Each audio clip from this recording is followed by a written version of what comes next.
fail-safe mechanism for now, although we consider putting it public later, but that's another talk. So welcome everyone, and sorry for everyone because we had such a hush day today with only half an hour for lunch. But hey, here we are, and thank you for being here. And we're starting now the Literary Medievalisms panel, in which we have Michael Torregrossa, I hope I pronounced that correctly, Lucas Melo, Felipe Ribeiro, and, okay, Dominica, I need to check that one. I really forgot how to say that, Dominica, sorry. Ruszkiewicz, it's okay. Ruszkiewicz. Okay. So if no one has any objections to this, I'm going to start in the order you are listed in the website, which means Michael will be talking first. So the floor is yours, Michael. Okay, thank you. Share my screen again. Just let me know when it's up, okay?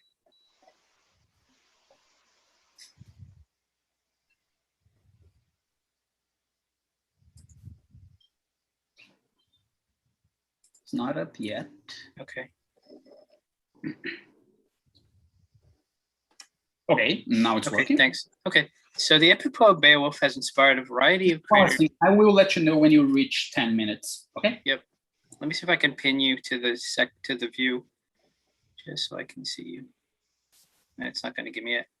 Yeah, just let me know because I'll probably go over. Okay. The epic poem Beowulf has inspired a variety of creators across the globe to craft innovative retellings of the story that feature throughout the mass medievalisms of contemporary pop culture. Most of these works stay true to the basics of the tale and pit the hero Beowulf against his expected foes, Grendel, Grendel's mother, and the fire-breathing dragon.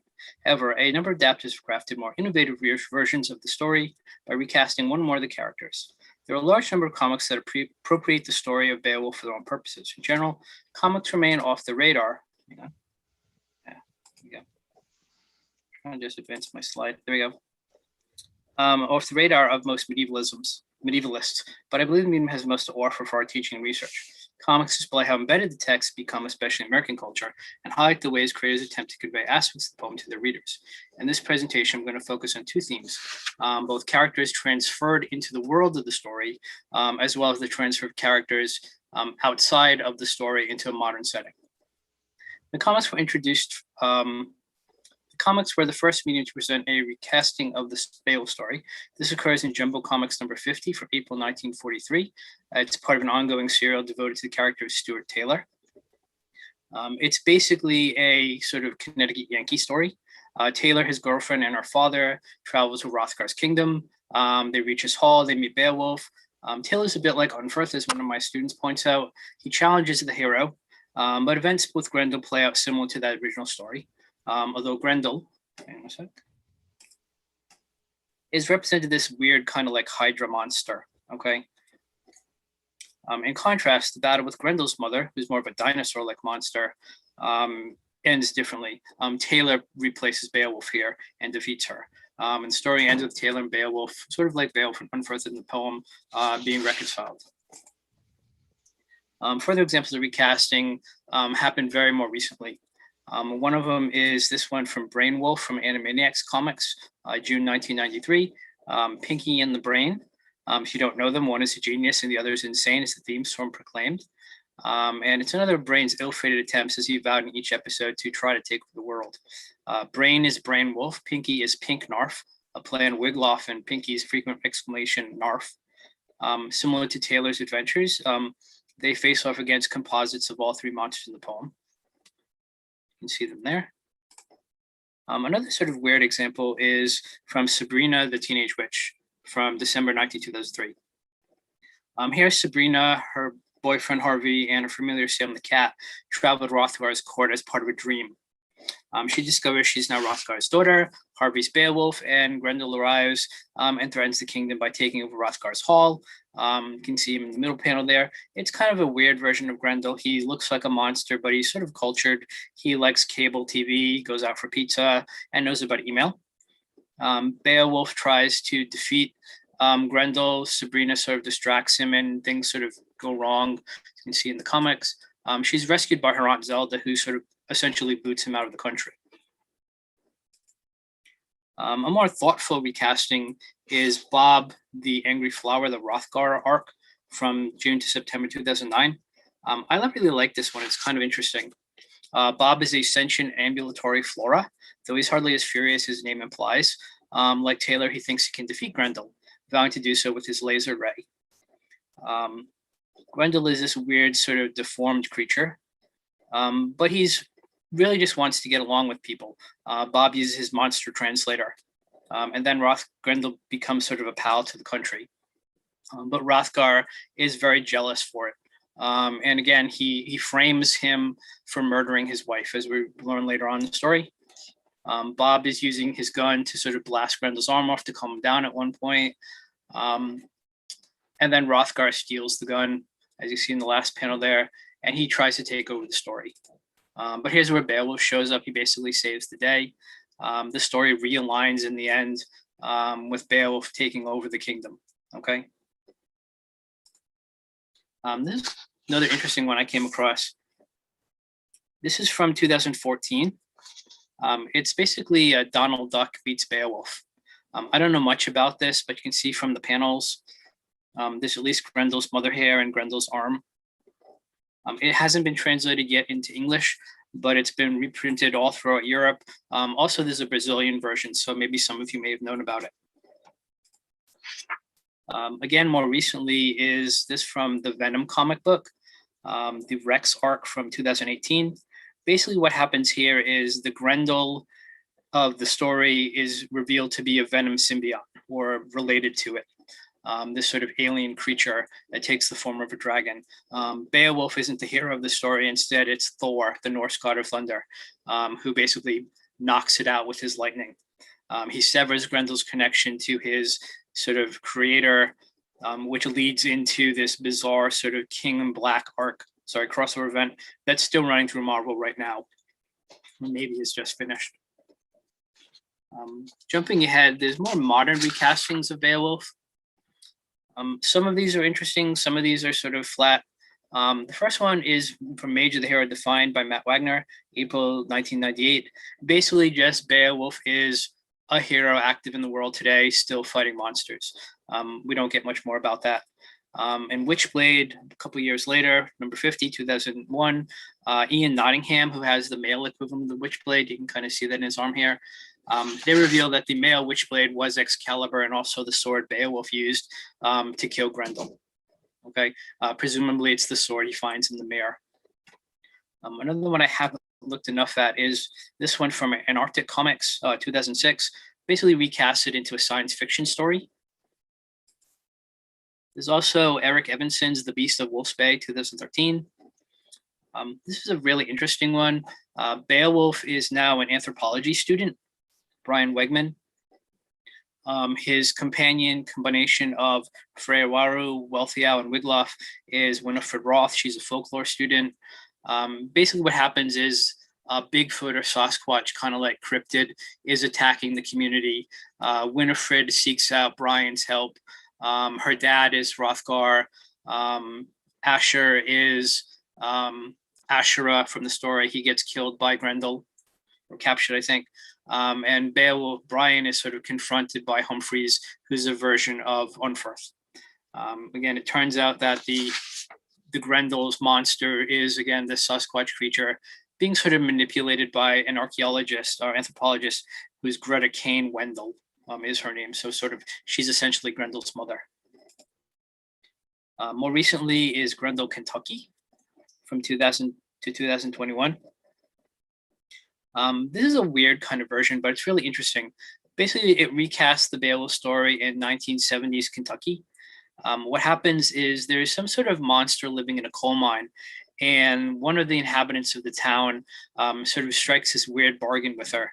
If he provides bodies or sacrifices, she is able to keep the land fertile. What happens, though, is his son decides he doesn't want to keep up this sort of practice. He tries to kill the monster. It doesn't go well. She kills him instead.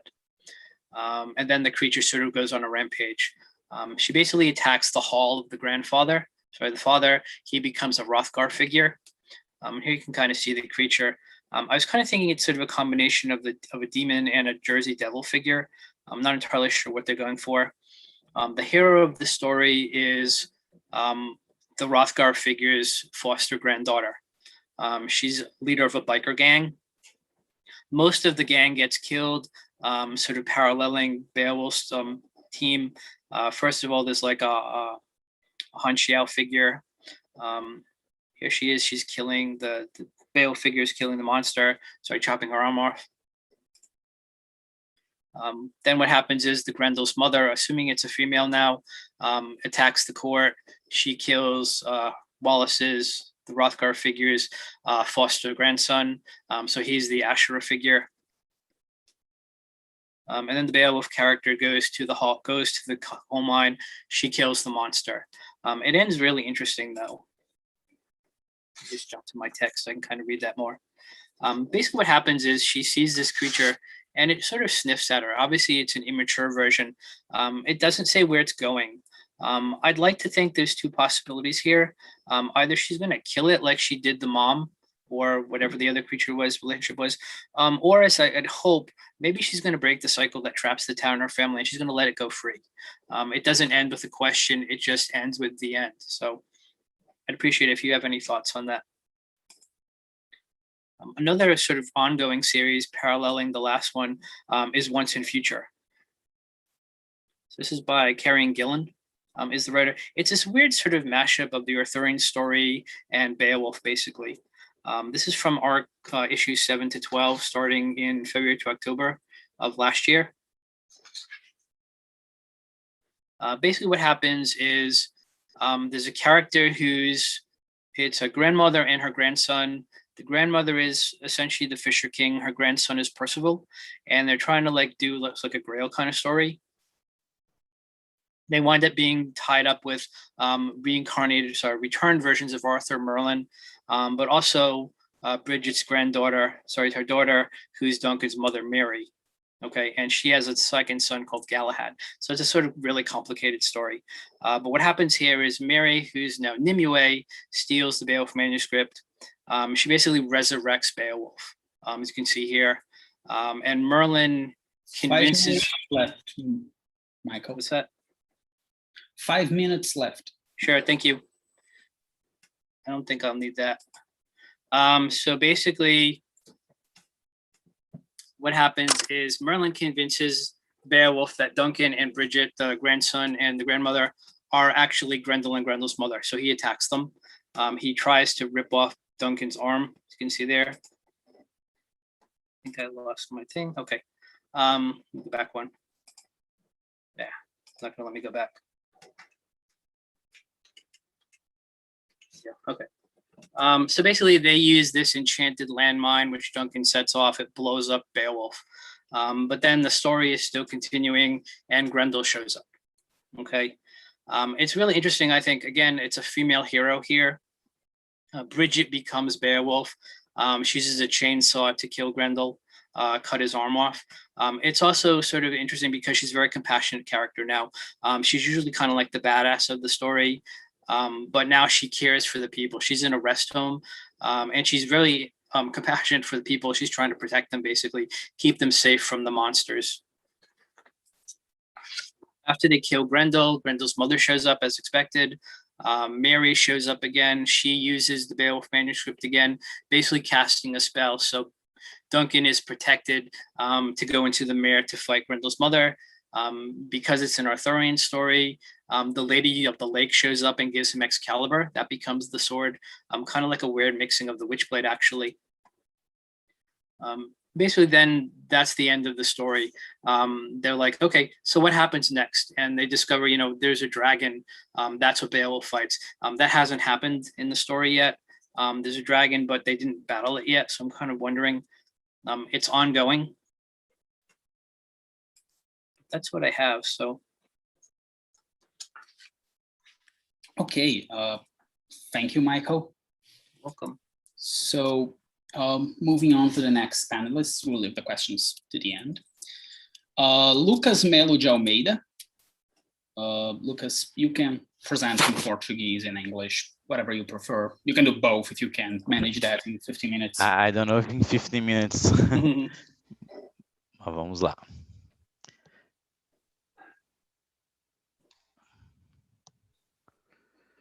Estão vendo já aí direitinho? Yes? Tá, ok. Pera aí, cadê a minha...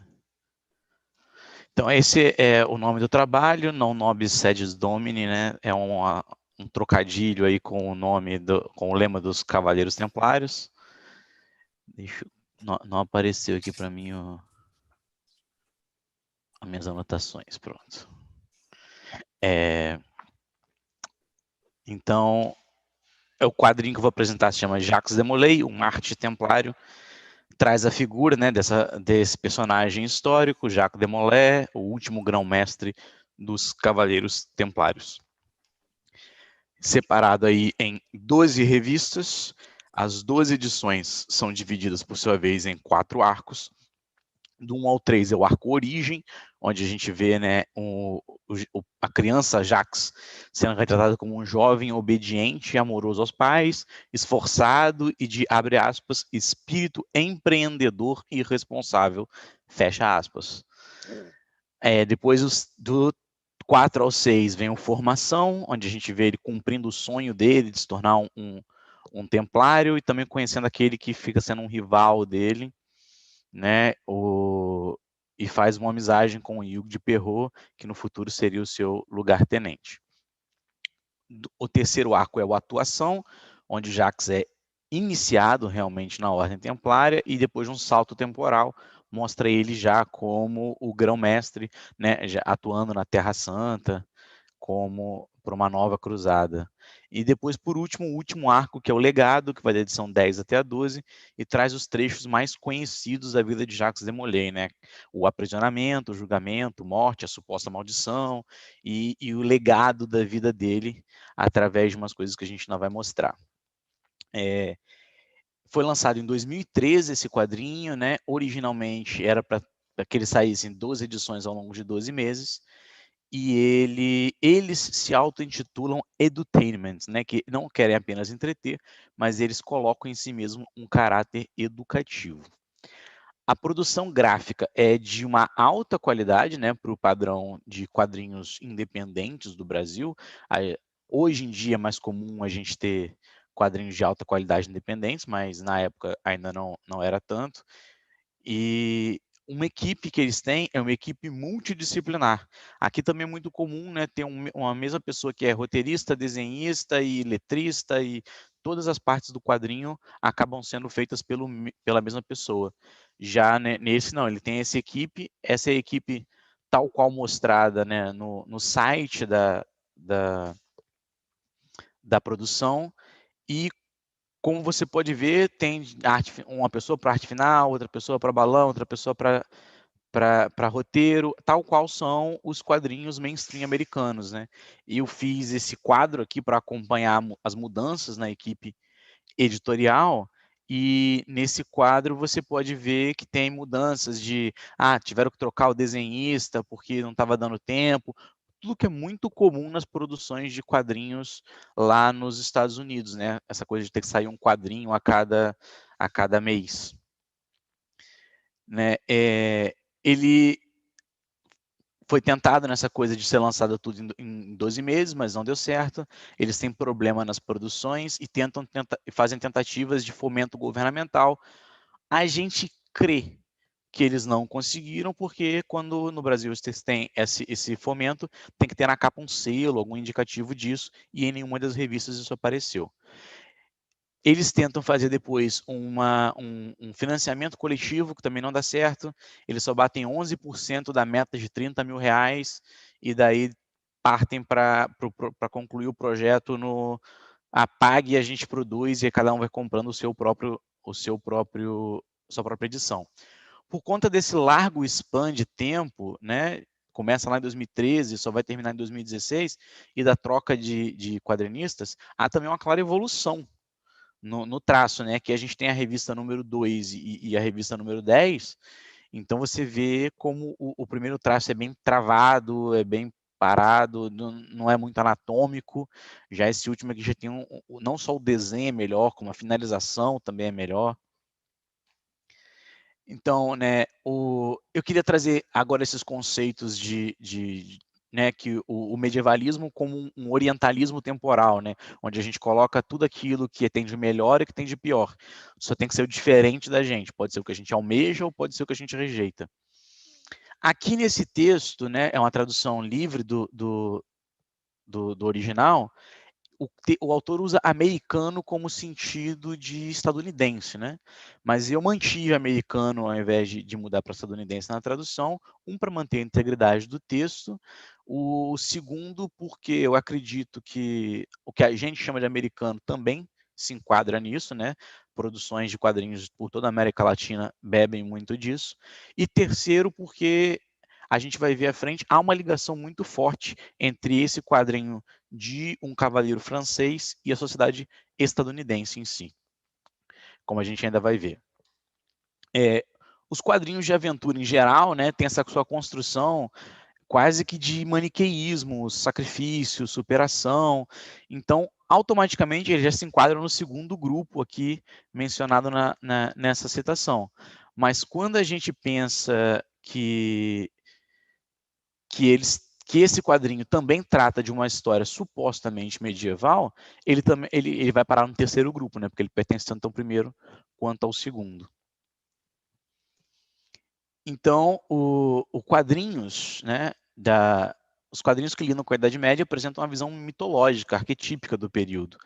E todos, ele coloca aqui que a maioria, ou se não todos os criadores falam que começaram a escrever essas coisas por paixão pela Idade Média. Mas como eu falei para vocês, né, tem a questão de que história é essa que eles estão... Qual é o conceito de história transmitido por esses quadrinhos? Então, essa aqui é uma citação do roteirista, o Fabrício Grelet, num outro artigo científico, que é um artigo sobre divulgação científica em quadrinhos, e aí tem uma citação dele em que ele coloca que os roteiristas estão sempre ligados no que acontece no mundo, no que diz respeito às tendências tecnológicas científicas, por isso as HQs estão cheias de conteúdo científico. E esse conteúdo científico ali, as aspas é da citação, não minhas. Mas aí o SIC é porque ambas as vezes está sem acento e eu preferi manter a integridade do original, né? Quando eles se colocam esse termo de edutainment, eles se colocam numa posição de não quero apenas entreter, eu também quero educar.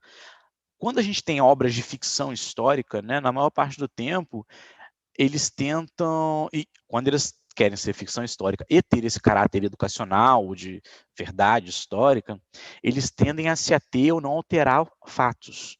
E tentam apegar, por exemplo, contar histórias nas lacunas, né? Em vez de contar dos nobres, você conta a história da plebe, que não era tão registrada, como a série Roma, por exemplo, né? Que ao invés de pegar os imperadores, pegam 2 legionários e, através da história desses legionários, mostra toda a história romana. Então, normalmente, as séries que têm esse caráter de tentar ser educativas, tem esse viés de tentar não balançar muito o barco. Mas não é uma coisa que eles fazem, né, nesse quadrinho, porque ao longo do quadrinho, no final, especialmente na parte de legado, eles mostram essas coisas que são bem conhecidas dos historiadores, que é colocar a batalha de Agincourt, como a batalha de Bannockburn, como se tivesse tido participação dos Templários, ou colocar as grandes navegações como consequência direta dos Templários. Fora da história em si, nas páginas da revista, eles também trazem esses momentos você sabia, em que eles tentam trazer informações sobre a história medieval. Nas 12 edições, né, que elas aparecem em todas as edições. Em 9 dessas edições, o texto, a fonte é sempre a Wikipédia, que a gente sabe que é um começo, mas dificilmente, se você vai ter um caráter de educacional, você vai pegar direto da Wikipédia, você vai ver a referência da Wikipédia e vai conferir. E uma vez eles usam o site Guia do Estudante, uma vez eles usam um blog de um capítulo da Ordem Demolei, e uma vez é um texto de autoria de um dos autores em si. E aí eu trago de novo esse painel para a gente ver em toda essa equipe multidisciplinar que eles construíram para trazer essa coisa de vamos ensinar essa história medieval para vocês, não tem um historiador, não tem um professor de história. Vai falar assim, mas eles não tiveram esse pensamento, não pensaram nisso. Ao contrário, eles têm um psicanalista clínico listado como participando e uma educadora, que também fica vago qual é a função de educadora dela, mas é assim que ela é listada. Lucas, 5 minutos restantes. Ok? O aporte institucional e histórico, eles acreditam ao Supremo Conselho da Ordem Demolei para o Brasil e ao grande capítulo do Estado de Minas Gerais da Ordem Demolei. 2 membros que participam disso, né, o Fabiano Ludic Chedid, que é o editor, e o Maxwell Ferreira, que faz o balão e as letras, e também faz um dos textos do Você Sabia, eles também são creditados em outro momento dentro da revista como maçom e como sênior demolei, ou seja, membros de organizações que têm essa vinculação com a figura dos templários, ainda que teleológica, né? A Ordem Demolei é essa ordem fundada em 1919 pelo maçom norte-americano Frank Sherman Land, e ela se baseia nas 7 virtudes cardeais de um demolei, que seriam amor filial, reverência pelas coisas sagradas, cortesia, companheirismo, fidelidade, pureza e patriotismo. Essas 7 imagens que eu usei do quadrinho para ilustrar essas 7 virtudes não foram escolha minha. Esses são materiais de divulgação da própria obra na página do Facebook deles. E eles colocam que não são apenas virtudes, são caminhos a trilhar. Então eles assumem aqui um caráter até, de certa forma, panfletário de incutir essas virtudes nos seus leitores. Então o caráter educativo aqui não é tanto de história, mas um caráter de virtude. E aí todos esses valores que a gente expressa nessas 7 virtudes estão mostradas nas atitudes do personagem Jacques Demolay dentro do livro, né? De quando ele constrói ele se dedica muito aos seus pais no começo, depois ele constrói a capela em que ele mais tarde é ordenado cavaleiro, então a reverência pelas coisas sagradas, o seu tratamento justo. Então todas essas virtudes, em um momento ou outro do quadrinho, eles vão exemplificando cada uma delas. Trazendo, né, e até chega um momento na parte de atuação em que ele chega a lutar com um urso e vencer uma nevasca e um incêndio antes de construir aquela capela ali onde ele acaba sendo ordenado. Então, para mim, isso eleva essa história, deixa de ser apenas uma biografia, eu qualifico quase como uma hagiografia laica, ou uma hagiografia não denominacional, porque eles elevam essa figura de Jacques de Molay quase a um santo. Né? E o próprio nome, o mártir templário, né? que eles trazem.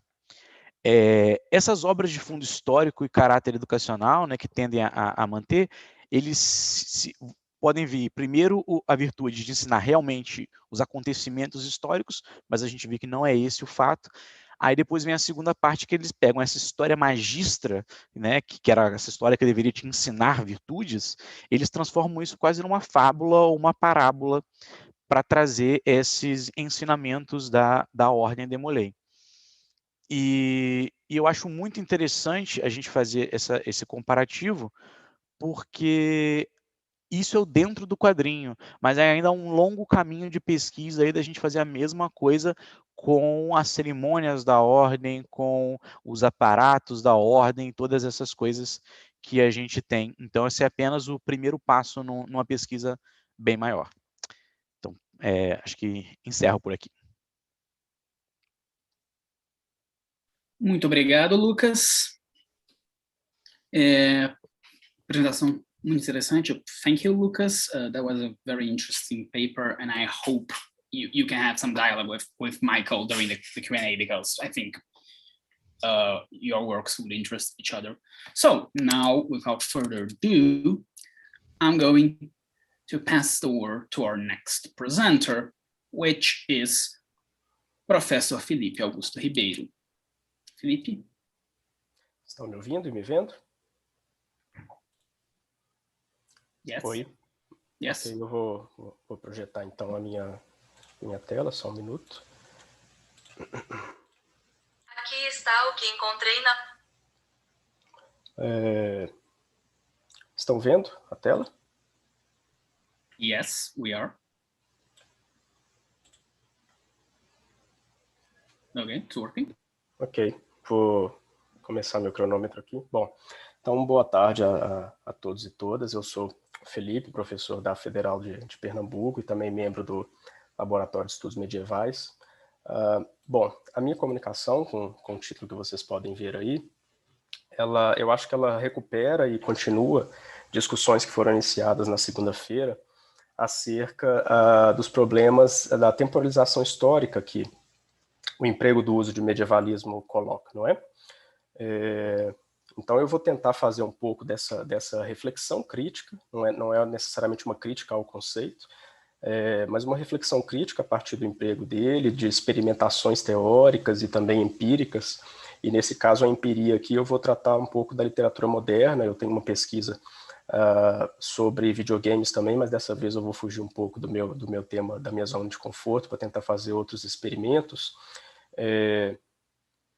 E eu vou tentar aqui comparar duas obras, o Decamerão do Boccaccio, do século XIV, e o Conto dos Contos, do Giambattista Basile, um napolitano do século XVII.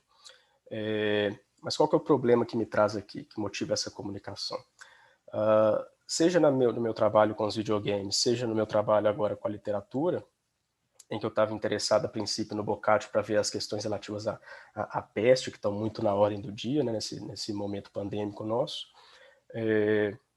Então eu comecei a me perguntar, e eu me pergunto isso sempre quando eu estudo os videogames também, em que medida o conceito de medievalismo é pertinente para estudar obras da cultura que atravessam as fronteiras da história, que a gente convenciona estipular, não é?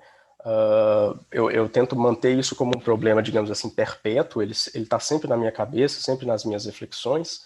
Repito que não é meu objetivo aqui descredenciar o uso do conceito. Eu acho que ele ainda é muito útil, mas eu acho que ele é útil de uma maneira específica que eu vou tentar mostrar aqui agora.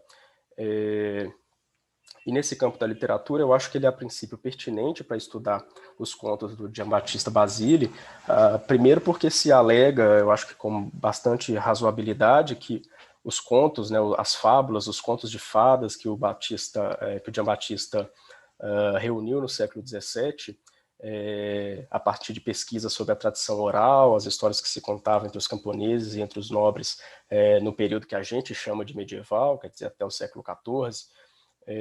Primeiro que se alega que essa tradição possivelmente já seria um sinal de medievalismo, quer dizer, alguém de um período posterior à Idade Média pesquisando e reelaborando histórias que circulavam durante a Idade Média, mas eu acho que isso é bastante discutível também. Afinal, o Basile, se ele fez pesquisa da oralidade, ele fez uma pesquisa da oralidade do século XVII, não é? Então significa que a tradição oral que a gente chama de medieval, ela chega até a modernidade a ponto de que o Basile possa ter pesquisado. Mas há também uma ênfase nas tradições literárias. A obra do Basile tem profunda filiação com a obra do Boccaccio, com Decamerão, a ponto de que a obra, o Conto dos Contos, publicada póstumamente, né, Basile morre em 1632, e os contos foram publicados paulatinamente a partir de 1633, terminaram em 1634, e depois foram feitas outras edições, inclusive uma edição em 1674, em que o editor tomou a liberdade de chamar esse Conto dos Contos, que o Basile deu o título para a obra de Locunto Delinquenti, ou O Entretenimento dos Pequeninos. E o editor tomou a liberdade de atribuir um terceiro título à obra dele, que é o Pentamerão, justamente porque é muito clara a estruturação da obra, a maneira boccacciana, digamos assim. O Decamerão é estruturado em 10 jornadas, a gente sabe disso, cada uma com seu narrador, e o conto do Basile é estruturado em 5 jornadas, com seus respectivos narradores também. Eu não vou entrar no conteúdo dessas obras, porque não daria tempo, né? Eu vou me ater aqui a essas questões formais, estruturais, e tentar passar rapidinho também nos proêmios de cada um desses autores, porque a gente sabe que é no proêmio, no prólogo, que os autores costumam se explicitar, né, suas motivações, intenções, etc. E todo mundo sabe, o proêmio do Boccaccio é riquíssimo, sobretudo no retrato que ele traça da Florença do século XIV, sofrendo com a peste, não é? E fragilizada, né, pelos conflitos civis das gerações anteriores que vitimaram, por exemplo, o grande ídolo dessa geração, que foi o Dante. A partir desse problema que eu coloco e dessa comparação que eu estou estabelecendo, eu tenho um objetivo. É um objetivo evidentemente modesto, né? Simplesmente fazer uma reflexão, um diálogo crítico com a literatura sobre o conceito de medievalismo, a fim de discutir aqui uma tese que não é minha, é claro, já está colocada na literatura. É uma reflexão que eu sinto que ela é um ponto de partida indispensável para que eu avance com as minhas pesquisas, seja sobre os videogames, seja sobre a literatura, que é a tese de que, para trabalhar com o medievalismo, a gente parte, pelo menos tacitamente, de uma aceitação das segmentações temporais. Quer dizer, é preciso que haja uma ideia do que é medieval, não é? Essas segmentações, eu não acho que elas sejam descartáveis também, elas são válidas, sobretudo, para a didática da histórica, mas quando a gente parte para a pesquisa, ela suscita problemas, né? A gente sabe muito bem disso, e eu repito, eu acho que nos trabalhos discutidos na segunda-feira isso ficou bastante claro, né? Eu tenho aqui uma proposta, não é exatamente uma hipótese, a hipótese eu acho que fica para depois, mas me parece que o emprego do conceito de medievalismo tem uma utilidade, é curioso, eu não achei palavra melhor para descrever isso, mas uma certa utilidade negativa, digamos assim. Quer dizer, os estudos a partir desse conceito, que não é só um conceito, a gente já sabe também, é um campo de estudos, como lembra o professor Marcelo Berriel, estamos aqui num evento que congrega todas as pessoas interessadas nos problemas e nos objetos desse campo de estudos novo, pelo menos aqui no Brasil, relativamente. Me parece que essa utilidade, que já foi diagnosticada há muito tempo, ela é muito mais importante, pelo menos está sendo para mim muito mais importante do que eu imaginava, que é a utilidade de empregar o conceito para desconstruir, ou pelo menos para questionar, para desvelar essas segmentações arbitrárias. Não necessariamente para utilizar o conceito com qualquer definição que ele tem, a gente sabe também que é um conceito plástico, polissêmico, tem várias definições correntes possíveis, né, para serem utilizadas. A gente pode, grosso modo, considerar aí o medievalismo como reapropriações, reinterpretações, enfim, de coisas que nós julgamos medievais por culturas pós-medievais. Desse ponto de vista, seria um conceito perfeitamente aplicável à obra do Basile, né, porque é um cara de uma cultura que nós enquadramos como pós-medieval, reelaborando um material dentro de uma temporalidade que nós identificamos como medieval.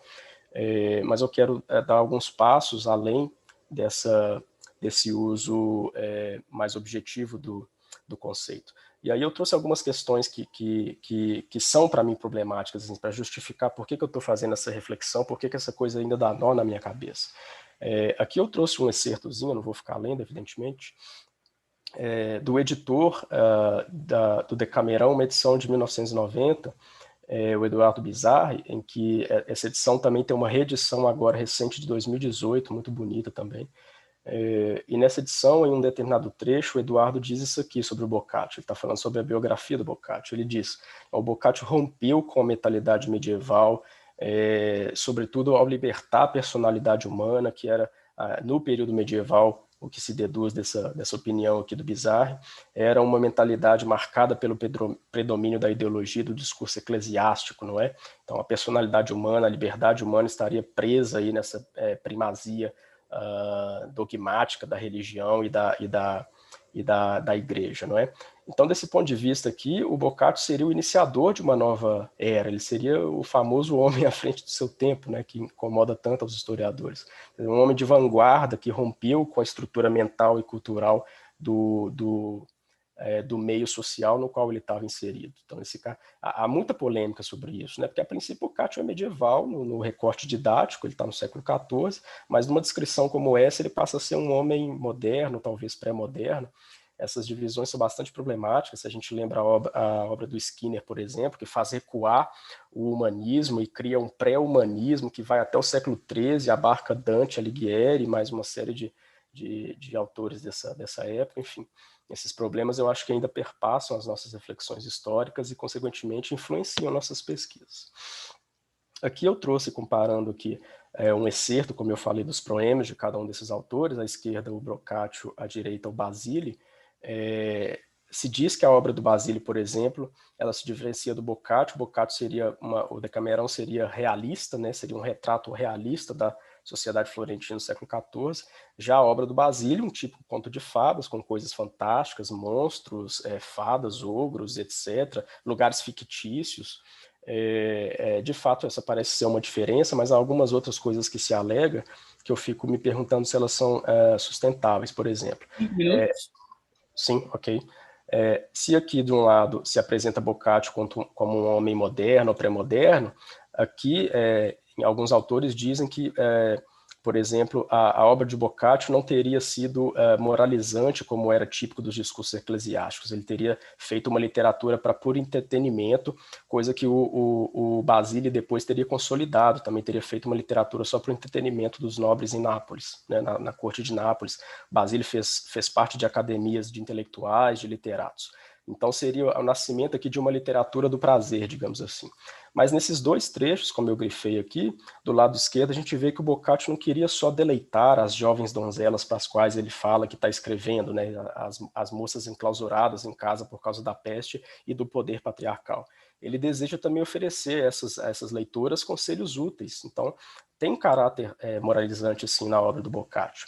E é curioso que ele fala também dos tempos modernos, mas a gente também já discutiu bastante isso, e eu acho que todo mundo sabe hoje que o moderno aqui significa simplesmente contemporâneo. Ele está fazendo, então, um retrato do momento dele, né? Que não tem um sentido de temporalização aqui em relação a um passado muito profundo, né? Alguma coisa muito diacrônica. E do lado direito, a gente percebe como é que a obra do Basílio também tem um cunho proverbial muito marcado. Todo o conto dele se abre com um provérbio que diz respeito a alguma virtude, algum pecado, nesse caso aqui o pecado da cobiça, né, de querer se ter o que não se pode, de querer usurpar o que é dos outros, e todos os contos do Basílio, ainda que sejam fantásticos, não sejam realistas como o do Boccaccio, também veiculam lições de moral, porque no final as histórias tentam, é claro, punir os injustos e premiar os justos e aqueles que se redimem. Para encaminhar para o final, então, recentemente eu estava lendo esse livrinho aqui do Beowulf, um dos últimos dele, eu acho que ele escreveu em 2013 e faleceu em 2014, e aqui a gente tem uma edição brasileira da Unesp, que é de 2015, em que ele se pergunta de modo bastante provocativo, né? A história deve ser dividida em pedaços?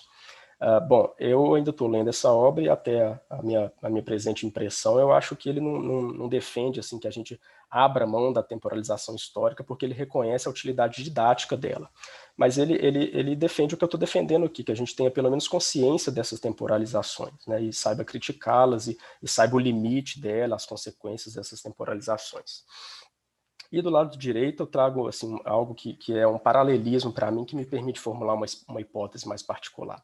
Me parece haver um certo florencocentrismo, para além do eurocentrismo que a gente tanto discute, um certo florencocentrismo nessa história, no sentido de que a gente sabe, foi a geração de Petrarca, de Boccaccio, que cria a noção de um tempo médio, de uma era média, para falar da época com a qual que Dante teria inovado.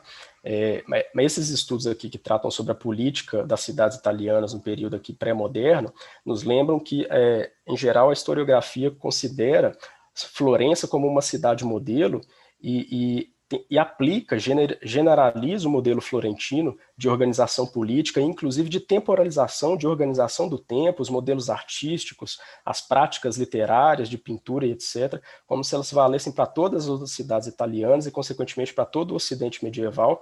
E essa obra aqui traz questionamentos a essa generalização e nos lembra que o modelo florentino não é adequado a outras cidades da Itália.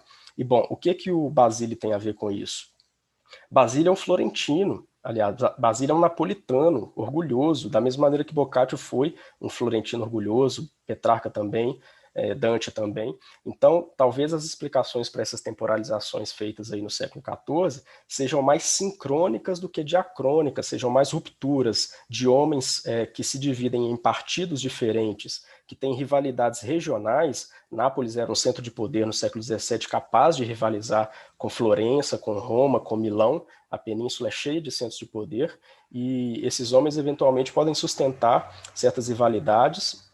Basílio teve consciência de que Boccaccio passou uma parte da sua juventude como mercador em Nápoles e talvez Basile tivesse, então, recuperando a herança de Boccaccio e napolitalizando essa herança ao reescrever uma obra com a mesma estrutura do Decamerão, mas em linguajar napolitano para os seus pares, já que ele sabia que no século XVII o Decamerão já era um dos principais emblemas da hegemonia florentina sobre a cultura italiana. Então eu encerro assim, sim, fechando aqui essas considerações que eu tenho para fazer. Talvez a gente possa então criticar essas temporalizações a partir de uma compreensão mais sincrônica de como elas foram feitas e não necessariamente diacrônica. É isso, obrigado. Thank you very much, Felipe. And okay, no screen is not showing. Thank you very much, Felipe. It's kind of odd, moderator panel. He was my professor in graduation. So now I introduce our last panelist, Dominika. Dominika, it's with you now. Yes, I'm here. Thank you, Luis. Can you hear me? Yes, we can. Yes, okay. So I will try to share my screen with you. All right. If you could just give me a second.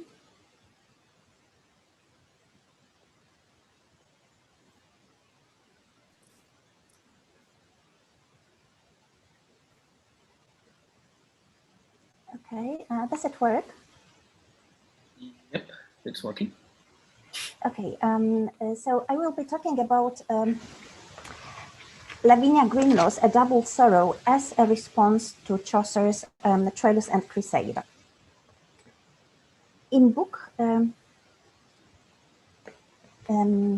maybe I should do it as a slide, sure, but maybe not to waste time, I will keep this. So in book 5 of his Troilus and Cressade, Chaucer expresses his concern regarding the appropriate transmission of his poem. He looks into the future and envisions his book being rewritten by scribes in different varieties of English.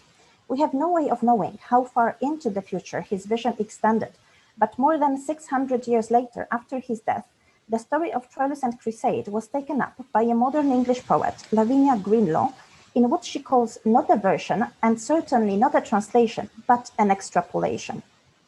Greenlaw's response to Chaucer's Troilus and Cressade, even though much appreciated, has not been extensively studied. When it has been mentioned, it is in the context of its inward focus, reflecting the poet's own visual perspective, probably inspired by Greenlaw's academic engagement with the history of art. In my reading of her poem, I relate Greenlaw's approach to the working of human memory, arguing that whereas the medieval poet constructed an artificial model of memory based on storing and retrieving fixed images, A Double Sorrow presupposes a more fluid model of memory, in which images float up to the surface of their own accord and randomly reoccur, a model in which things slip and out of shape, as Greenlaw herself says.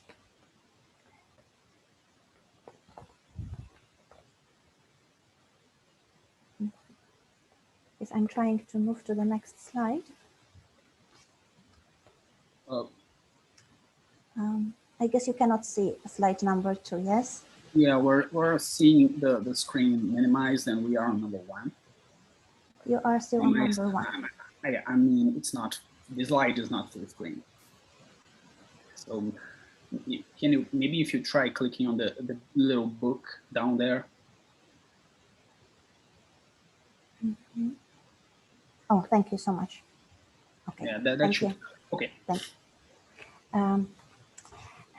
So I would like to start with the ancient model of memory with the classical treatises such as the Oratora, in which artificial memory is presented as trained through disciplined exercise and contrasted with natural memory, understood as an innate quality of an individual.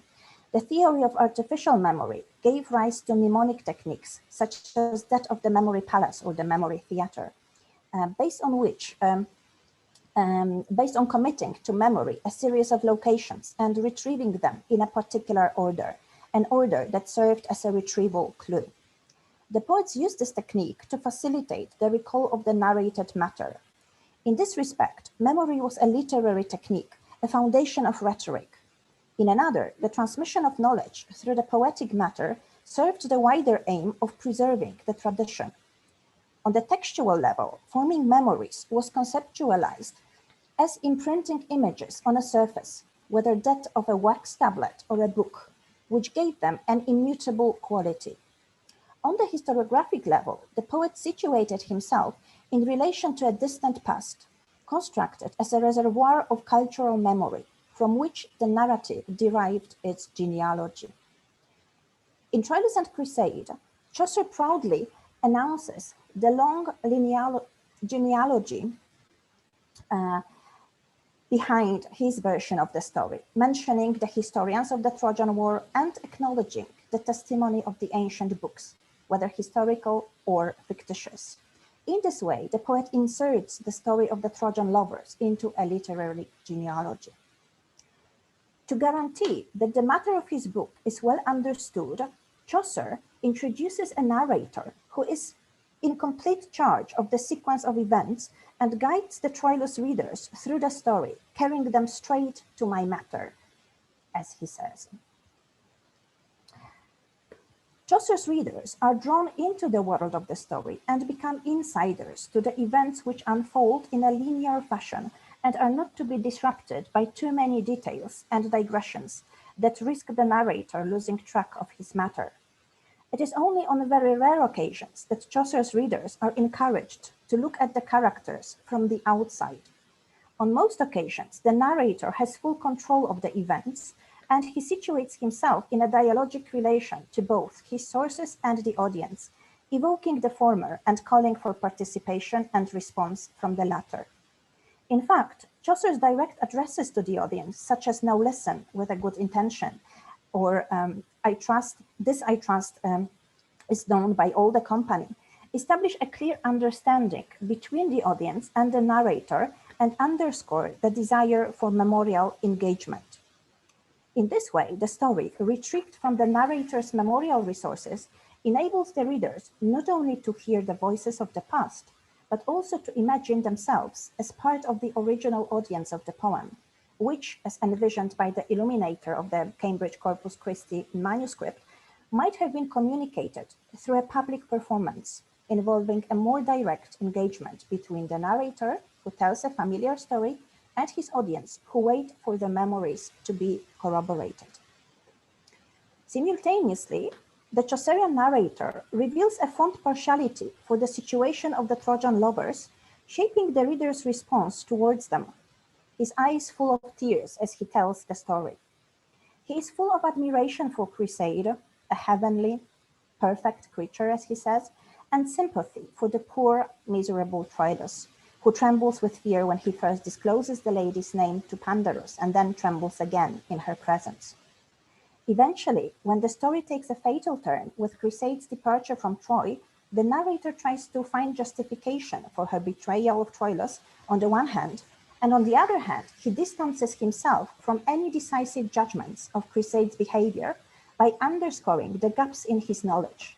Men say, "I do not," that she gave him her heart. This is what he says.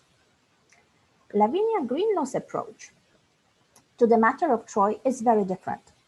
The modern poet does refer to the telling of stories and to the medieval reality, but her story does not seem to project back into a distant past. Greenlaw does not translate an old story, but based on it, tells a story that could happen to anyone. This is how she presents the story to the readers in the initial words of her introduction. The story is simple. Boy meets girl. They fall in love. Fate intervenes. They are victims of circumstance, timing, each other, and themselves. Greenlaw divides her poem into 7-line stanzas based on Chaucer's Rhyme Royal, and devotes the whole page, to each of the stanzas. The stanzas are preceded by titles referring to certain points in the plot. Other than that, the stanzas are freed from the work of the plot, and the story unfolds as if on its own. without greater recourse to the storehouse of the poet's memory, and with the narratorial control reduced to a minimum. This plot, which has not been easy to steer, is finding its course in Greenlaw's poem, while in Chaucer's, the story was meticulously constructed from historical material, which, through the poet's skill and the help of his muse, was successfully set to rhyme. The modern poet leaves the scene to the characters, who are learning to rhyme, and are themselves responsible for what might be said with where and when. Additionally, Greenlaw diminishes the role of third parties, most notably that of Pandarus, and the characters are referred to either by personal pronouns, he and she, implicating you and me, or by kinship relations, brother, father, uncle, implicating our own family members. A brother's wife has been taken, is how Greenlaw describes Helen's abduction by Paris. By the same token, Troy most often appears in the poem as the city, and Greenlaw's statement, "this is a small town," widens the scope of reference, making it more universal.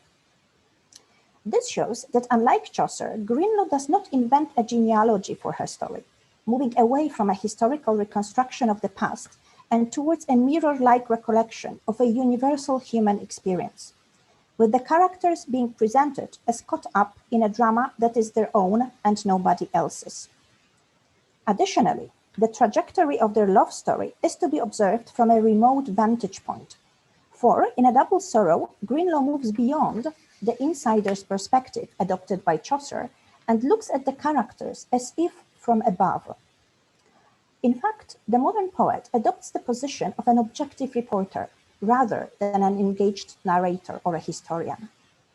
Like a journalist, the poet observes the events from the outside and never becomes directly involved in the story. Thank you. In the manner of the Chaucerian narrator. Unlike him, Greenlaw does not take sides, sympathizing neither with the unfortunate Troilus nor the fearful crusader. Neither does she reveal her attitude towards the character's actions, as seen in the description of Crusade's apparent surrender to Diomed's advances. On this occasion, Chaucer's "men say, I do not" finds a reflection in Greenlaw's poem only as far as other people's responses are concerned, omitting the poet's own stance.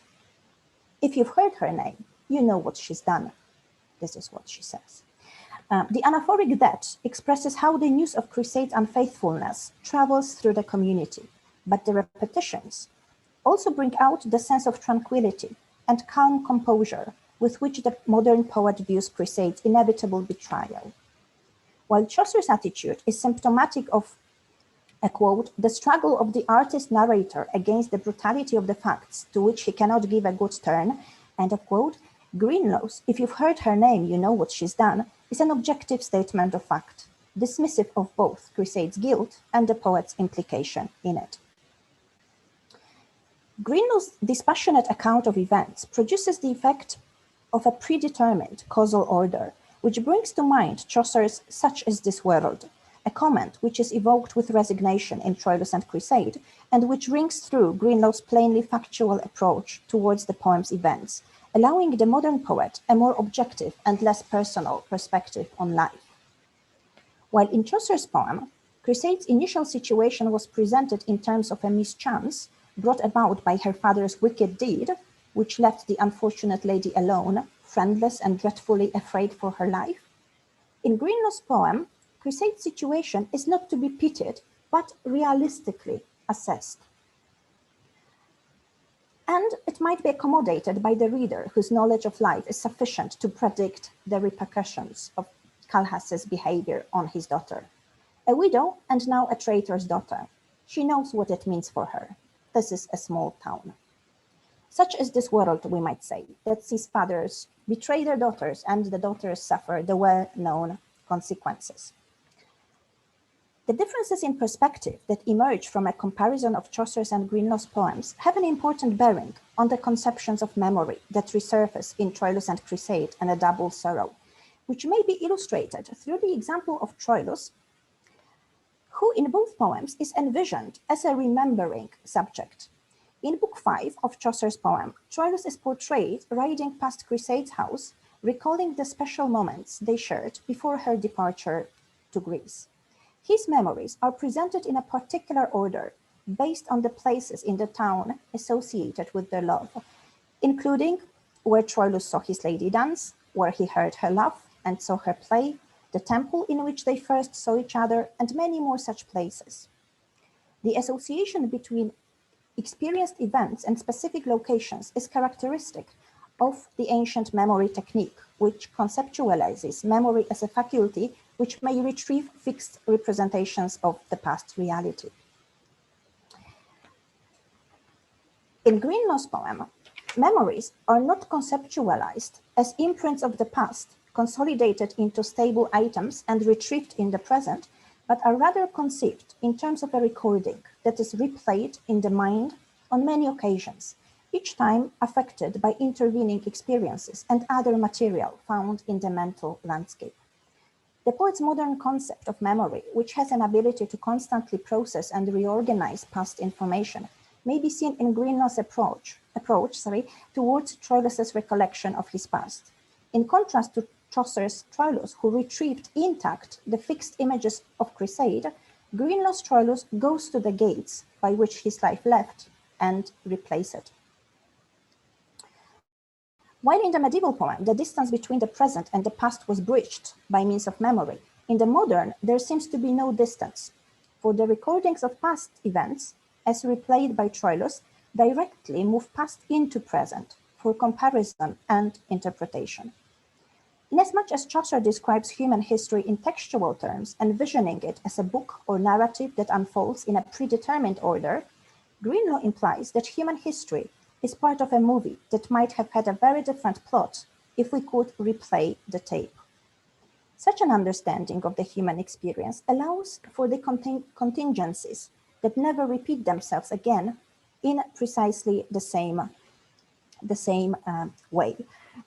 I also wanted to make a point about the concept of outline, which seems to be very important for Greenlaw, but I wouldn't like to use up too much of the time. So let me just say that Greenlaw often describes the characters as if in outline or disappearing in outline, focusing or drawing our attention to the fact that in outline, certain stories look very similar and certain characters or individuals resemble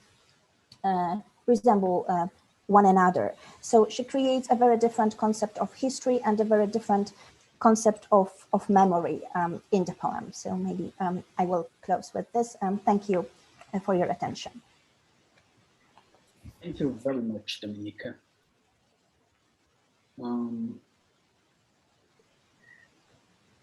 Okay, thank you everyone. And I think this is one of the most interesting sessions so far because we have people from Poland, from the United States, and from Brazil here at the same time, which I think truly speaks to the global nature of the conference.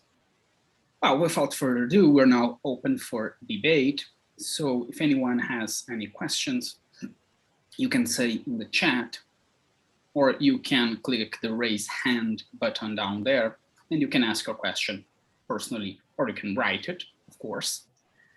And I ask that, if possible, we'll try to keep the questions somehow in English. So even if the question is in Portuguese, I will try to do like a quick briefing of it in English so that we can, even if the presentations were separated by language, we can unite them now. So who wants to start?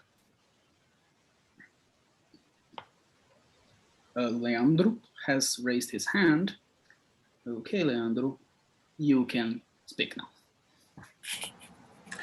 Okay, thank you, Luis. Once again, this was a marvelous panel. It was really great to learn from all of you. Really interesting themes, as Luis said. I have actually, due to the time, one question for Michael and one question for Felipe. And Michael, I really liked how you dealt with these representations of Beowulf in the comics. And it's really interesting to know to notice how somewhat quote unquote famous he is among the writers. And my question is most curiosity. Do you know from where the writers of the comics that decided to turn Beowulf into a character on their comics, or to include Beowulf elements, do you know from where they are? For example, do you know if most of them are British, most of them are from the United States, most of them are from Scandinavia? It's really a curiosity of mine. Also, you mentioned some comics that I did not know. Mhm. And if you also could tell that about, well, of course, except from DC and Marvel, from Mhm. when those publishers are. And my question for Felipe, I really like the presentation. I think I agree with most of what you've said. However, there's one thing that kind of struck to me, and it was I think his name was Bizarro, the one that wrote a preface to the Cameron.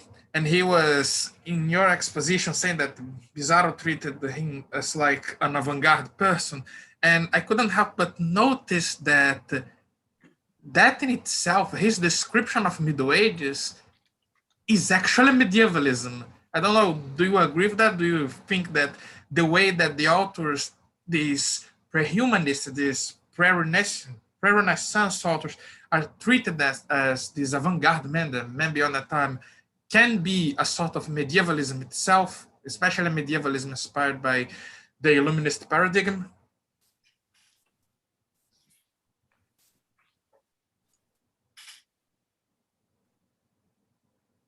Who do you want to go first?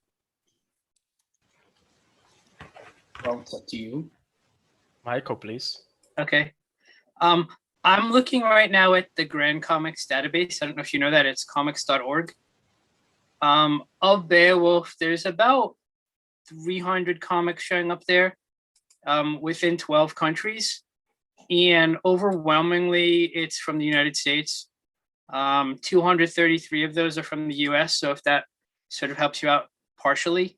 I'd say most of what I know about is from the United States, mostly because I'm in the States. I do know there's a Spanish version of Beowulf that was translated, published by Image. There's a French version or Belgian version that I've seen. Other than the Danish one that I mentioned, the Donald Duck one, pretty much everything I've come across is from the US. I think most of the time it's things they probably just read, probably as grad students or undergrad students in terms of sources, but more so with the movies coming out. There's a good sort of grouping of adaptations and retellings that come out around 2006, 2008, sort of up to and after the Robert Zemeckis movie. So if that helps you out, does that answer what you were looking for? Yeah, it did. Thank you. Okay. Leandro, por agilidade, eu vou responder em português e o Luiz depois nos ajuda, ok? Sim, eu acho que essa introdução do Eduardo Bizarri é ela própria um testemunho de como a gente pode avaliar essas leituras acerca de obras, seja do século XIV, século XVII, são marcadas por uma concepção aqui mais ampla, não uma concepção muito restrita do que sejam as culturas medievalistas, não é? Levando em consideração, inclusive, aquilo que nós estamos debatendo desde a conferência do professor Ricardo Woods, né, de que aqui o que a gente faz na academia também é medievalismo, né? Então, o que se faz na edição de uma obra erudita como a do Decamerão, a obra do Boccaccio, por mais erudito que a pessoa seja, isso não muda o fato de que é também uma prática de uma cultura medievalista, não é? Então, eu estou de acordo. Okay. What Felipe says is that, yes, he agrees that Bizarro's intro is a form of medievalism because he's projecting his very own vision of what is this medieval past and idealizing it in some way. I think that covers it, right, Felipe? Okay. Any more questions?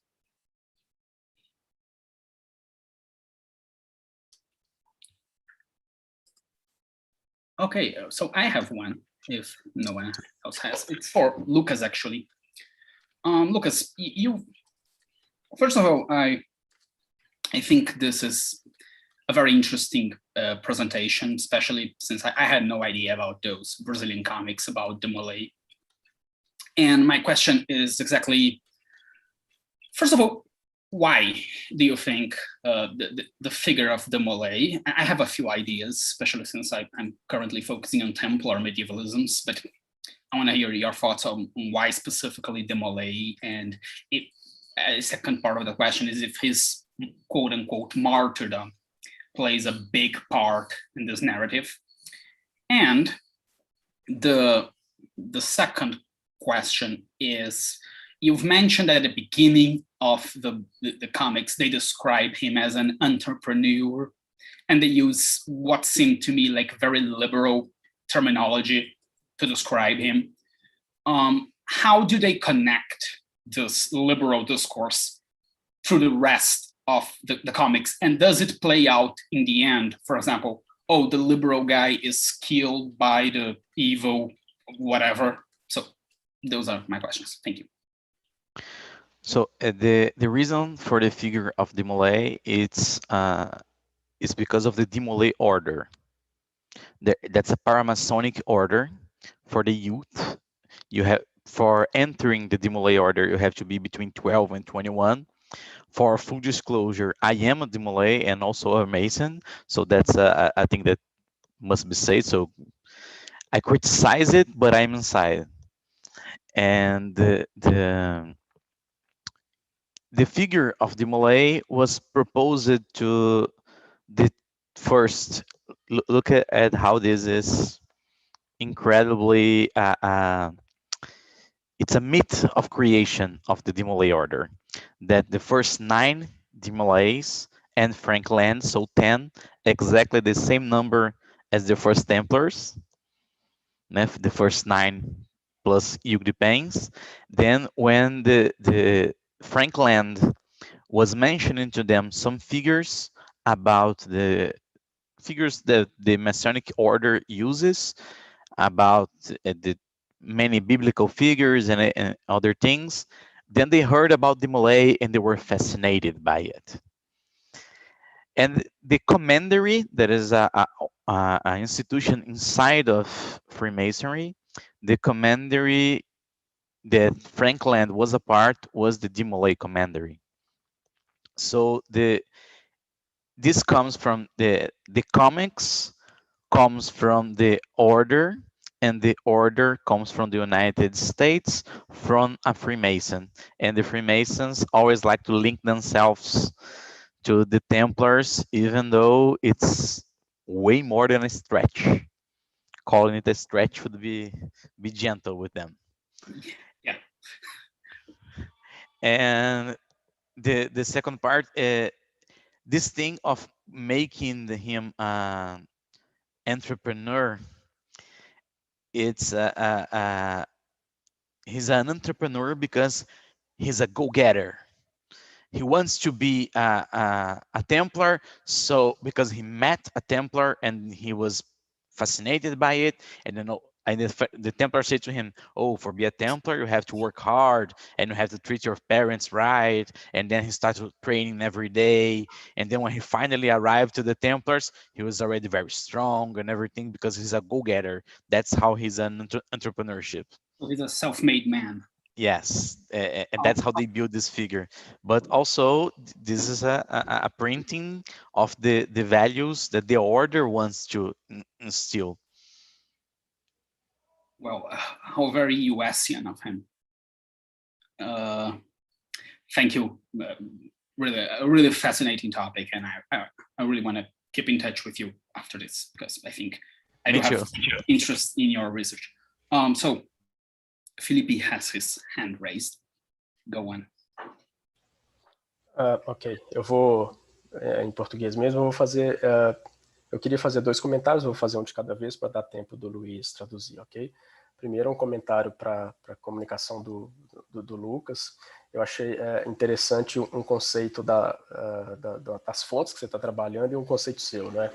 Essa ideia de edutainment, que concilia educação e entretenimento. Eu acho isso fabuloso. Eu pesquiso os videogames e eu vou utilizar esse conceito a partir de agora, porque há muitíssimos videogames que se anunciam com uma vocação educativa e ao mesmo tempo de lazer também, não é? Talvez esse conceito ajude a sintetizar as duas coisas que são problemáticas e às vezes conflitivas, mas que os videogames continuam tentando fazer. Há muitos videogames que tentam, através de consultoria e de uma série de estratégias, veicular uma educação histórica, por exemplo. Crusader Kings 2, não sei se vocês conhecem, também tinha, dentro do jogo, vários links em cada personagem que você jogava lá, vários links que direcionavam para verbetes da Wikipedia, né? E aquilo para eles era a faceta educativa do jogo, né? Mas que também quer entreter o seu público. Então eu gostei desse conceito. Can I cut here and translate this first part? Claro. Okay, so summing up, Felipe is complimenting Lucas on his presentation and saying that he really liked his concept of what would be, qual conceito mesmo? Edutainment. Yeah, entertainment, okay. Edutainment. It's a concept of communication. Okay. In communication, they already use it. He liked the concept of edutainment, and Felipe wants to use it when talking about games, because many games present themselves as a form of education. And he mentioned the example of Crusader Kings, who presents itself as a historical game and a game that has a lot of educational potential. And in the case of Crusader Kings 2, at least, that potential was in the game itself. Some Wikipedia links when you clicked on the factions and other things. So that was the first part. So Felipe, go ahead. And the thing that that I said about normally when they say, "Oh, I'm also educational," they tend not to make things different as they were in history. As all the Assassin's Creed, you cannot change history, otherwise the character disconnects. Yeah. Achei também interessante a ideia de perceber que, além do Demolé estar sendo agiografado, a educação que se propõe aí nesse caso, então, como você diagnosticou, e eu acho que você está corretíssimo, não é propriamente histórica, é moral, não é? É de se ensinar um código de valores que é quase que um panfleto do que o Demolé tem para oferecer para quem faça parte, ou para o mundo inteiro, não sei qual que é o escopo, mas eu achei que esse também é uma identificação importante para a gente tratar não só essas mídias, como os comics e outras que estão em voga. Estou comparando com videogame porque é o meu campo de pesquisa, porque geralmente, ok, eles estão se propondo como educativos, mas o que eles estão educando, né? O que eles estão ensinando? Essa é uma grande questão e eu acho que essa foi uma problematização bastante interessante que você trouxe.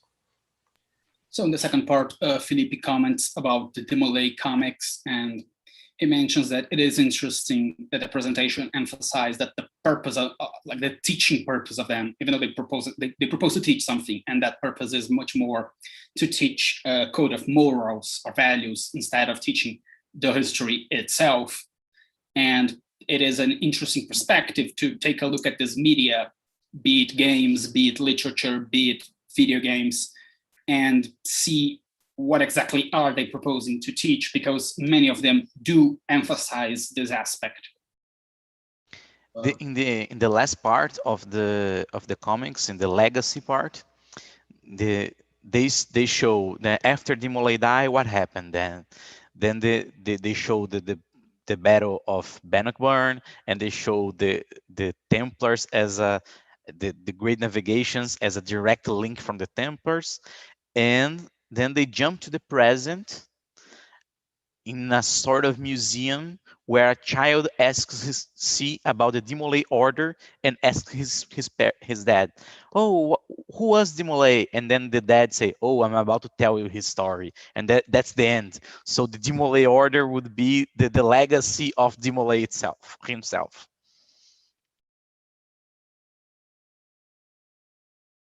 Okay, that's very interesting. I would like to recommend, Lucas, that you watch a lecture given by Rory McLean last week on Templars and the right wing. I will drop it in the chat. But in the meantime, any more questions?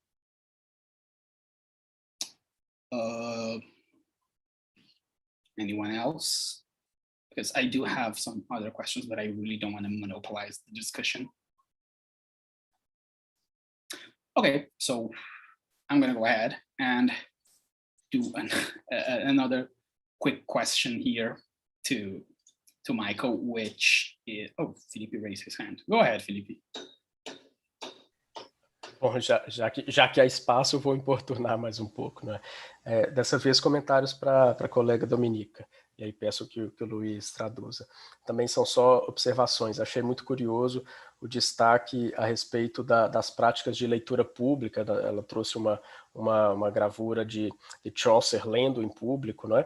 Para uma plateia ampla, e eu estava tratando aqui de obras literárias, e os autores, os comentadores todos enfatizam que, por exemplo, esse era um costume, e me parece que é um costume que está no espaço de Chaucer e está no espaço mediterrâneo também italiano. Boccaccio leu as obras de Dante em público, também no púlpito, foi convidado a fazer isso para outros nobres, etc. E depois, Giambattista Basile, no século XVII, também lê as suas obras em público, mas não numa praça aberta, e sim na corte de Nápoles.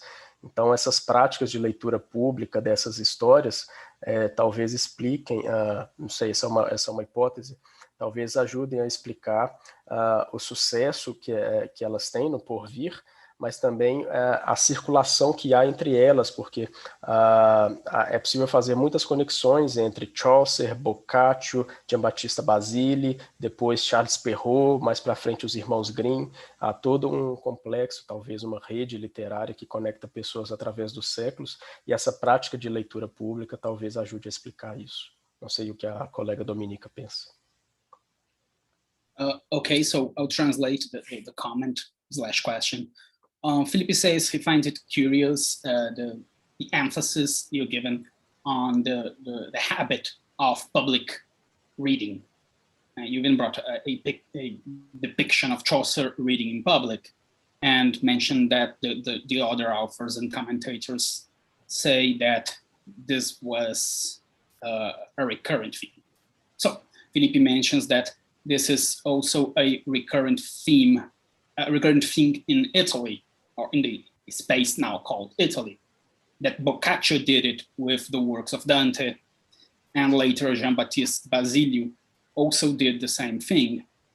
And Felipe then proposes a hypothesis, and this is the question part, that maybe this would explain not only the success of these authors and the circulation of their works, but also this influence and circulation of them within each other. Meaning there are many links and connections in the works of Chaucer, Boccaccio, Basile, and even later the brothers Grimm. So perhaps some sort of, and that this is my addition to the question, some sort of almost intellectual history of public reading. Yes, thank you, Professor, for this remark. It is very interesting to examine the intertextual connections between English, French, and Italian literatures. And Chaucer was a great philologist in this respect. This is what he did. The immediate source for his Troilus and Crusade is Il Filostrato by Boccaccio. So he borrows directly, and I agree that this would explain the wide circulation of the poem. Interestingly, in Troilus and Crusade, Chaucer inserts certain scenes in which he imagines people gathered together, listening to a poem being read. There's also this interesting issue of who the poem was aimed at, because in a group of listeners, you could have both children and adults, people of different professions listening to the same poem. It's like fabliaux and romances included in the same manuscripts being read by the same audience.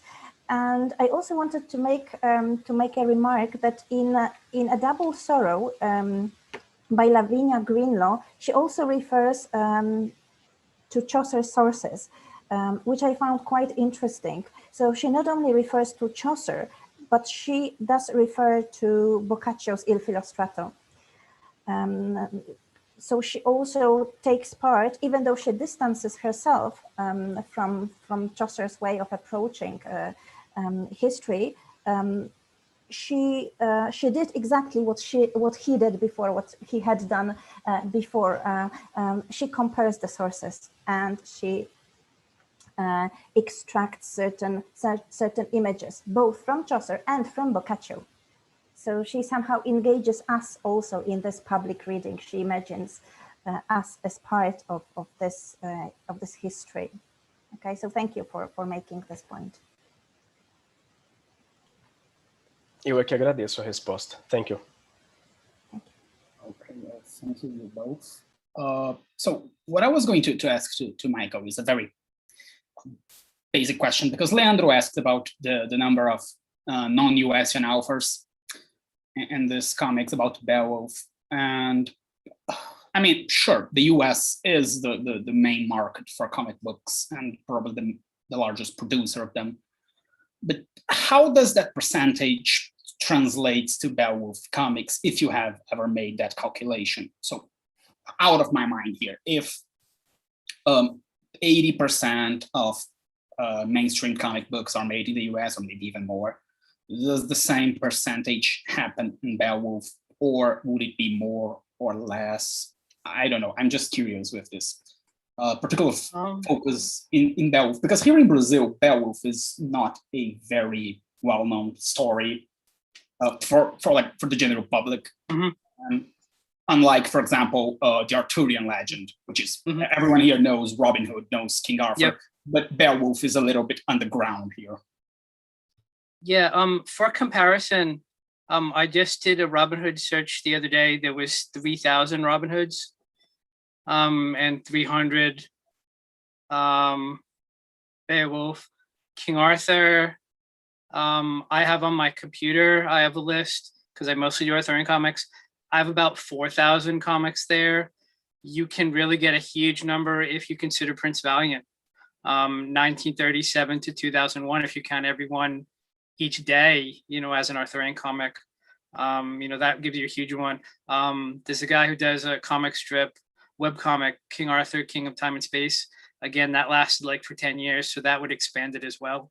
I don't know a lot of Beowulf webcomics. There's maybe 2 or 3. It seems like it's out there, but not out there as much. The same with movies. I mean, it's a small number of medieval films that are related to Beowulf. I think we're getting more and more now, but it's still a small number. I'm not sure why, considering the way, everyone pretty much does study Beowulf if you go in college, especially in the US. But even Goblin the Green Knight's the same way. I just did a paper on that last month or earlier this month. There's only about 30 adaptations in comics. Again, that's something you would expect more of, whereas Connecticut Yankee is this huge thing, and that influences a lot of other stories as well. The one thing that does kind of skew the Beowulf stuff is Matt Wagner's comic Grendel. If you do a Grendel search, becomes this huge number, and I'm not sure that's as connected to the Beowulf story as it sounds, so that could mess things up a bit. But overwhelmingly, it is United States stuff. Even Arthurian stuff is pretty much all United States. I think the Robin Hood stuff was a little broader, but most of the things were United States or British. That's really interesting, because we had doing a bit of merchandising here. We did a interview / discussion with Professor Stephen Basdell last year. It's on the YouTube channel of Linus. And on that, in the end, we were talking about how Robin Hood has shifted almost from Britain to the US, and how it is probably much more popular in the US than it is in Britain, even as a book. So, and how that's an interesting phenomenon. And I wonder if the same would apply to Beowulf, or maybe not, since you've mentioned there aren't that many adaptations after all. Yeah, it's funny. I mean, it's hard to tell. We don't know enough about the writers. They don't always talk about their sources, their inspiration. Whereas more the Arthurian ones usually do. A lot more nowadays, you can search for interviews online. I'm starting to do that more, tracking those information. And that might help us out sort of answering your questions better. But I'm not quite there yet. Okay, we have time for more discussion. So do we have any other questions, comments? feel free. I can help with translation when needed. You can type a question if you don't want to speak. Sometimes people feel a bit pressure when doing so don't worry.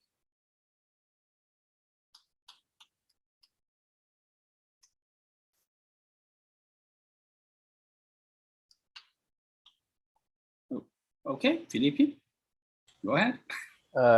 Eu achei que It's going to be just the two of us today. Eu achei que você faria a pergunta, Luiz, mas assim, é uma pergunta de curiosidade mesmo para o Lucas, se ele conseguiu aí diagnosticar alguma espécie de impacto, de efeito, de repercussão do Comics Demolay nesse reavivamento, nesse renascimento de um certo apelo templário no ambiente político brasileiro. Eu achei que o Luiz ia fazer essa pergunta porque é do domínio dele, né? Mas já que ele não fez, eu vou atravessar e fazer a pergunta. Não, eu não vou dizer que não tenho, vou dizer Let que eu me não just olhei. do a quick translation. Ah. Okay, so Felipe is asking that if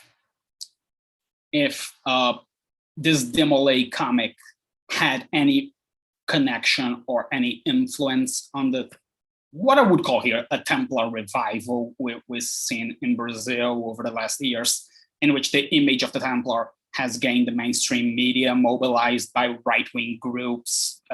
The most famous of them was Instituto Lux Brasil, which made a video of a Templar knight, quote unquote, riding with a flag and calling people to a riot.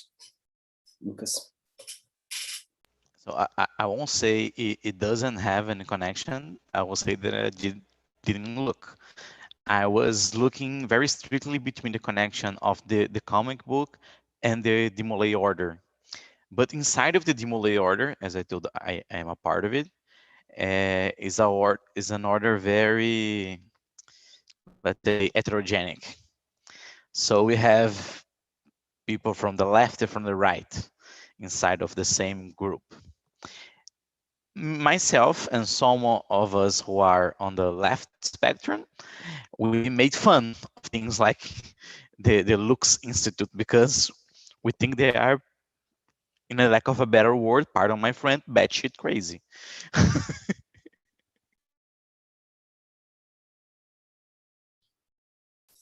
Thank you. And I would actually like to follow up a bit and perhaps expand the question to Michael a little, even though he's not doing exactly this. But the aesthetics of the Demolay comic book, it reminds me a lot of the aesthetics of many of the Templar propaganda promoted by some of these online groups. And I think that's originally because this Templar propaganda draws from superhero comic books in the first place. I think that's a staple. The superhero comics from the 50s really inspired the new wave of medieval, right-wing medieval things. But so my question is, just like Felipe asked to you, to Michael, with this Beowulf comics, especially those taking place in the US, is there any form of social commentary in those? Because social commentary in Beowulf is not a rare thing to see. I'd say not really. I think the closest we get maybe is some of the newer ones where they're flipping the genders.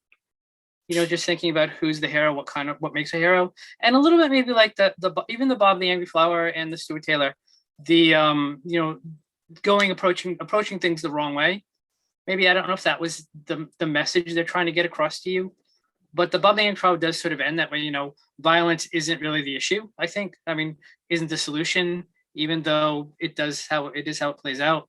But the question that his friend has at the end, that I think I cut the panel. He's kind of like, "What were you doing? You know, you didn't save this story. You had that woman killed." You know, he sort of set it up. You know, bringing Grendel into the fold sort of changes the story. The Stuart Taylor one is more sort of Stuart is all kind of macho, trying to defend his girl basically when Beowulf makes eyes on her, and that sort of leads to the trouble. So I don't know if that's so much social commentary, but I think the newer ones definitely with the women heroes definitely is changing the story. I don't know if they're doing it enough, but it's definitely out there. Another one I didn't mention has a descendant of Beowulf, Nico Bravo. It's a graphic novel for kids, and sort of her coming to terms with not being a hero, doing something else is kind of interesting. You're sort of rejecting the Beowulf tradition. So I'm wondering what the next version of the story is going to do. Interesting. Does that help? Yeah. I mean, a lot of it is just strict retellings for the most part, very graphic, very bloody, very violent, especially the Spanish one that Image produced. That's a very bloody, violent one. In Image is sort of a mature line of comics. For the most part, there's a bunch for kids as well. But I think overwhelmingly they're retellings or recastings. A couple what I'd call continuations. I haven't looked enough at those yet. Okay. Any more questions? Felipe? Vamos movimentar o debate. Eu queria continuar a conversa com a Dominica. No título do seu trabalho aparece a questão da memória, né, do memory, e talvez seja esse conceito uma ideia teórica útil para que nós eventualmente possamos fazer aquilo que Robert Darnton e Roger Chartier propuseram acerca da longa duração de práticas de leitura, não só de práticas de escrita, mas de práticas de leitura. Eu acho que através desse aparato teórico, de repente, nós possamos conectar Boccaccio e Chaucer a gerações do século XVII, renascimentais, então, nas quais eu incluo Giambattista Basile, e eu queria perguntar se através desse recurso teórico, de pensarmos na memória e na duração das práticas de leitura, a gente possa chegar à obra aí Double Sorrow e pensar que possa haver ali uma certa continuidade dessas práticas de leitura que conseguem remontar e recuperar obras antigas como a de Chaucer. Okay, let's go.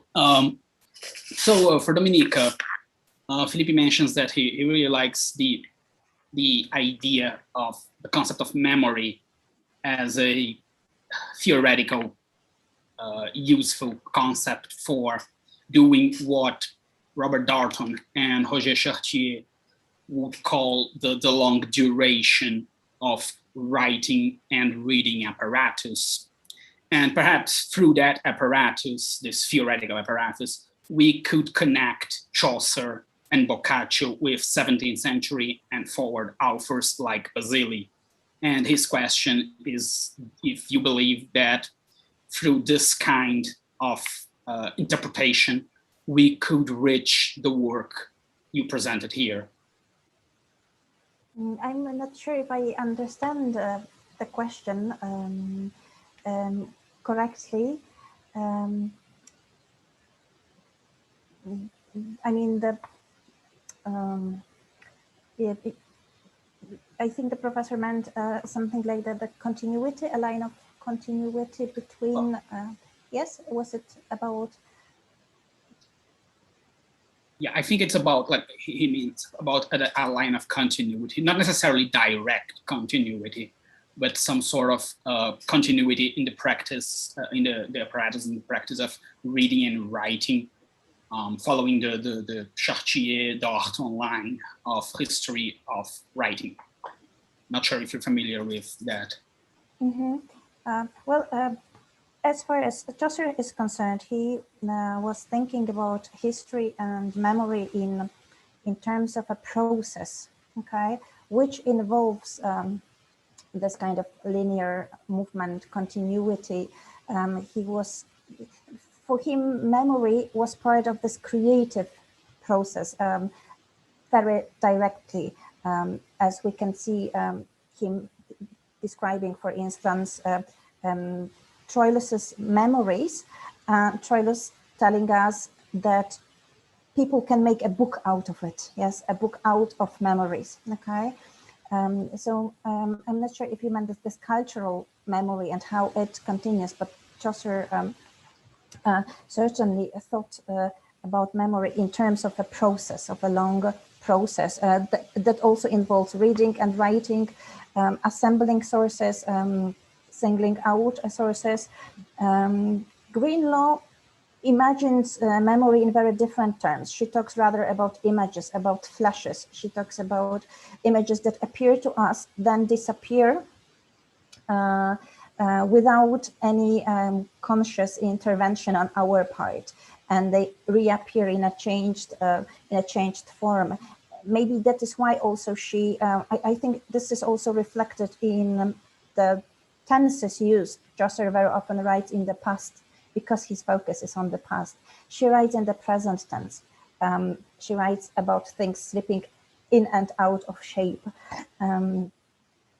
as if they're happening now, just like memories resurface in a moment. So there is this present tense, for instance, when St. Augustine was also writing about this. When we recall the past, we actually are in the present tense, because when we want to say I heard, I need to hear it. So when I say I heard, I hear. When I say I tasted, I actually taste, because this is the feeling that comes to me right now in the present moment. Okay, so so I'm not sure if you meant this, also this, but and if I answered your question. I'm sorry if I haven't answered your question directly. Oh, it's perfect. Thank you. Thank you.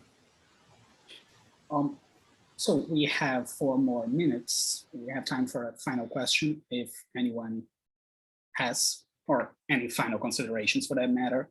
Also reminding everyone, I've sent a link to the talk I've mentioned in the chat, and Michael has also kindly provided links for the Grand Comic database and for the Grendel comics. So feel free to click those. They're not viruses or anything. We're not trying to scam your credit cards yet. So I guess in the lack of further questioning, I will then close the session and thank again all our panelists for the great presentations and the very enlightening debate. Oh, Paoni, I'm so sorry. I didn't see your hand raised. Okay, I'm gonna give you a word. We have time for one last question. Go on. Well, foundational myths through the ages, they get inserted in common sense to a point that people feel sometimes threatened or offended when confronted with actual historical information regarding these foundational myths. So, you know, for example, like the Reconquista. Until the 19th century, it was referred to as the reestablishment of the Visigothic rule in Hispania. And later, as a foundational myth regarding the unification of Spain, of its many regions, it was called Reconquista. And this imagery of the heroic reconquest of the territories became a foundational myth that is commonly accepted as history in Spain. It is taught in many regions as history. So my question is about this foundational myth in the environment of the Demolay order. Is like it is viewed as a dogmatic perspective, like acceptable truth as a history of the order, or is it like commonly accepted as a foundational myth? No, I'm making this question because many times I've heard this is specific. I'm sorry to interrupt you, but right. We have 1 minute, so let Lucas answer and then we close it. Because all right. Can't really okay, now it is widespread as history. People, most of them really believe that how things happen. Even the date of the commemorations of the order in the 2019, the order turned 100 years old. The commemoration is in the date that the order was supposedly founded in March, but actually the order was founded like 2 weeks prior. But why they have this date in March? Because it's also the date that Jacques de Molay died. So and if you ask most of the DMLAs, they'll say, no, this is the date that the group was founded. And then you have some that will say, no, this is not the date the group was founded, but it's the date that the group turned into an order. That's why we choose this date. And they try to rationalize the knowledge, but most of them don't see it as a foundational myth.